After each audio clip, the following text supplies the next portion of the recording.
We're about to pull back the curtain on a technology that is quite literally everywhere. We're going to dive into this huge, unseen world of computers that are powering our daily lives in ways you have probably never even thought about. So let's get right into it. So let me just kick things off with a simple question for you. How many computers do you actually own? Go ahead, take a quick second, and count them up. You're probably thinking, okay, laptop, maybe a desktop, your phone, a tablet, right? So what's that? 1, 2, maybe 3 or 4? Well, what if I told you the real answer is probably in the hundreds? Yeah, you heard me. The huge majority of computers you own aren't sitting on your desk. They're hidden inside pretty much everything else.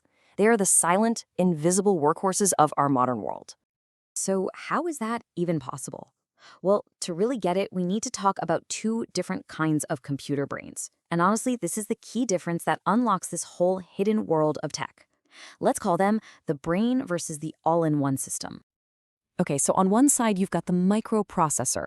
Think of this as just the brain. It's super powerful, like the chip in your PC or phone, but it can't do anything on its own.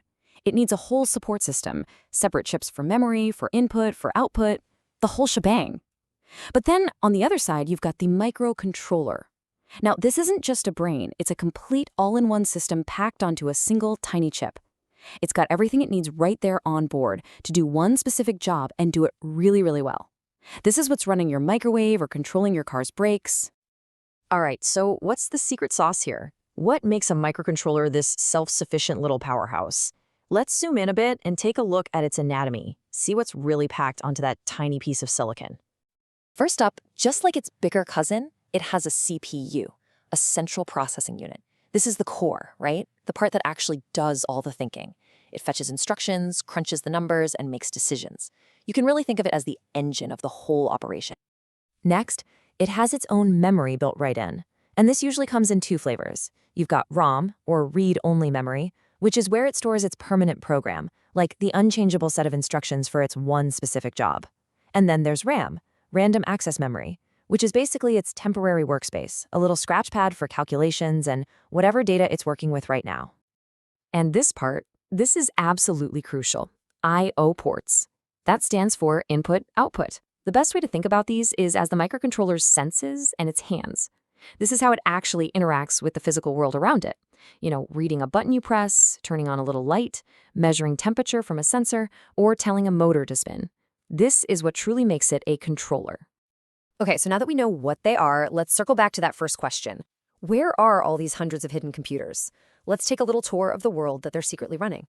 Let's start right at home. That little brain in your washing machine that knows all the different wash cycles? Yep, that's a microcontroller.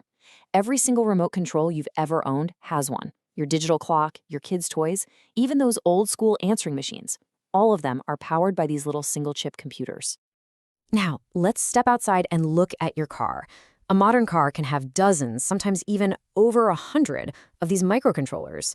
They run the really critical stuff, like your anti-lock brakes and your airbags, but they also handle pretty much everything else, from controlling the engine and the ignition to your power windows, your seats, and every single gauge you see on the dashboard. And the applications get even more serious when we look at industry and medicine. Microcontrollers are the heart and soul of industrial robots. They run our traffic light systems and manage entire production plants. And because they're so incredibly reliable, they're trusted inside life-saving medical devices like cardiac monitors, pacemakers, and dialysis machines. So you have to wonder, right? Why this approach? Why use hundreds of these tiny, dedicated computers instead of just one big, powerful one?